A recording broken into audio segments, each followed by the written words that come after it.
Welcome to Frontliner YouTube channel and thank you so much for your great support always. Now, my fellow Kenyans, political assassination have now stormed across the world where, as we speak right now, the people of the United States of America are now mourning their legend and hero, Charlie Kirk, who was assassinated 1 day ago during his special event in the United States of America.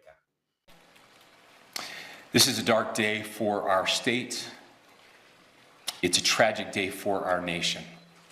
And I want to be very clear that this is a political assassination.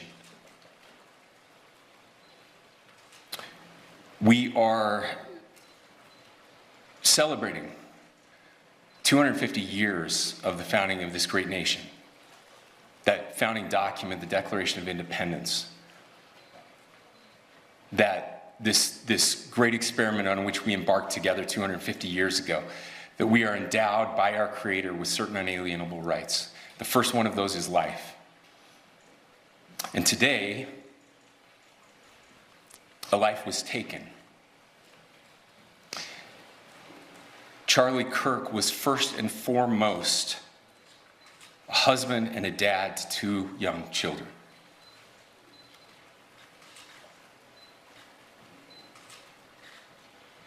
He was also very much politically involved, and that's why he was here on campus. Charlie believed in the power of free speech and debate to shape ideas and to persuade people.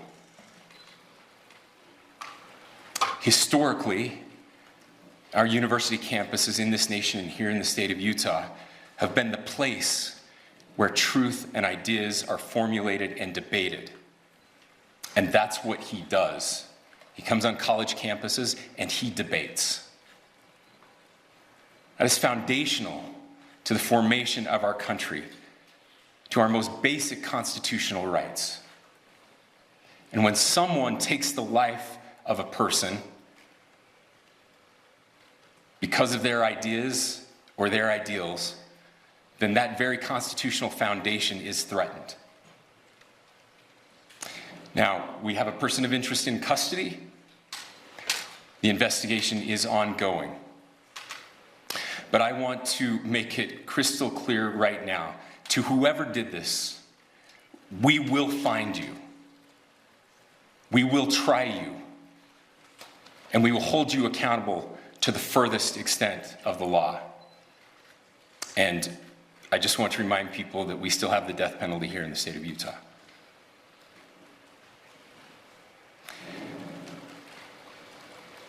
To my great fellow Americans, I am filled with grief and anger at the heinous assassination of Charlie Kirk on a college campus in Utah.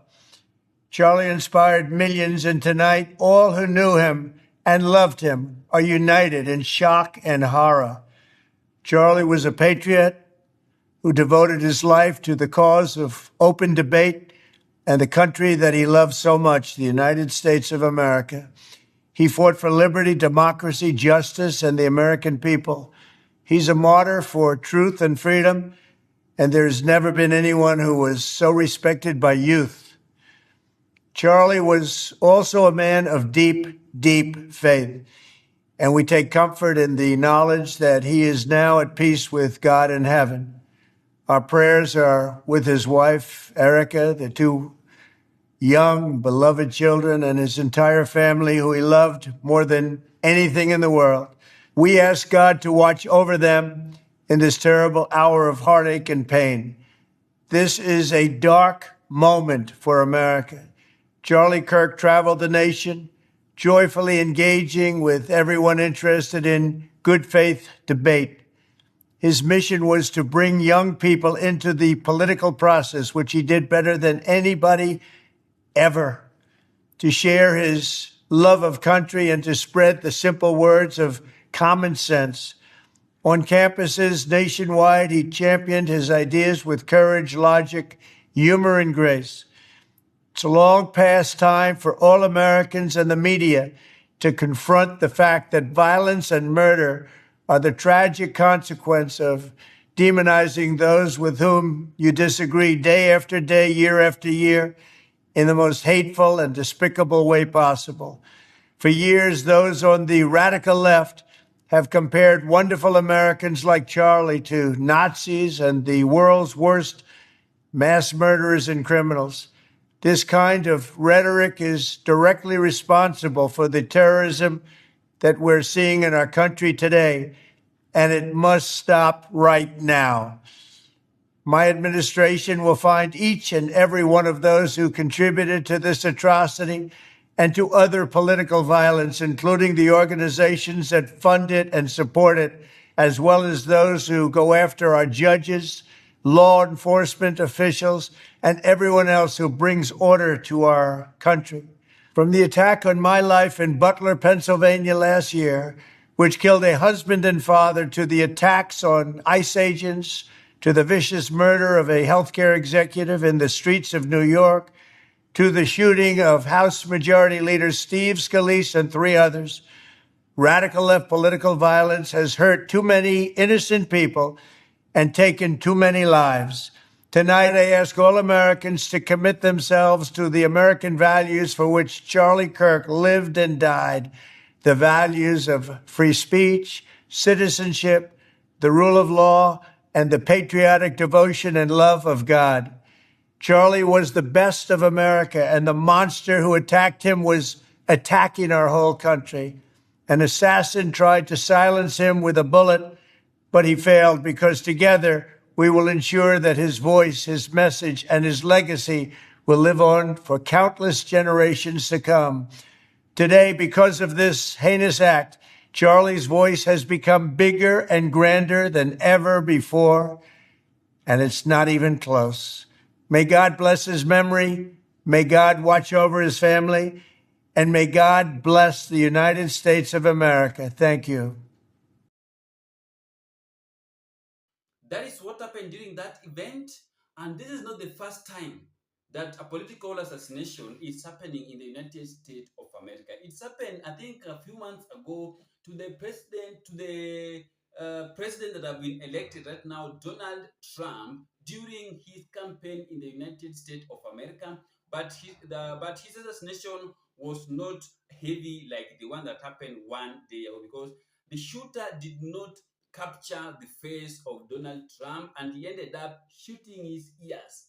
Alipigwa risasi kwenye masikio, but the one for Charlie Kirk happened exactly here at his neck, that led to severe injuries and bleeding that made him to lose his life when he was being treated at in hospital in the United States of America. So that is what is happening right now, where a political assassination is now becoming real each and every time. Even here in Kenya, it have been witnessed. Few months ago, 3 months ago, Kasipul Member of Parliament Sir Charles Ongondo Were was also assassinated here in Nairobi at near City Mortuary at roundabout 30 minutes after leaving the Parliament. And it was all about the political differences in the Republic of Kenya, because that MP did not support the government of William Samoei Ruto. He did not welcome the broad-based government. He refused to join the president worship team under William Samoei Ruto's government, and that is the reason why his life was taken as soon as possible, because he used to expose some of the dark secret that William Samoei Ruto did not want the people of Kenya to be aware of, because Ruto is still preparing himself to be the 6th president in the Republic of Kenya in the next general election, which will not be easier for him the way it was easier in the last general election, because during that period he was having the people, a good mobilizer, who was the former impeached deputy president Rigathi Gachagua, that make sure that William Samoei Ruto was being elected as the 5th president of the Republic of Kenya. But few months ago, there was a serious disagreement between Rigathi Gachagua and William Samoei Ruto that led to impeachment of Rigiji. That is now making William Samoei Ruto to have as sleepless nights each and every day, because Ruto is still looking for a path and a strategy that he can took ahead of 2027 election, because even Ruto himself have realized that Raila Amolo Odinga have already lost his popularity on the ground. Because Raila used to capture Western. Western was under Raila Amolo Odinga, but right now, Western have been divided. Right now, 80% of the residents from Western region are under the governor of Trans Nzoia County, George Natembeya, Eugene Wamalwa, and Cleophas Malala, former secretary of UDA party. So those are the things that are now making President William Samoei Ruto to have a sleepless night, because some of his strongholds are now gone, like Mount Kenya. You know very well that Mount Kenya participated 60% when Ruto was being elected as the fifth president, because 40% of William Samoei's votes came from the Mount Kenya region. Because remember that Mount Kenya region contains of 12 counties, if I'm not wrong. Yeah. Huko, there are 12 counties. So that is what is happening. Political assassination have now stormed everywhere across the world. Not here in Kenya, not in America, not in Uganda, not in Tanzania, not in Burundi, Congo, Sydney.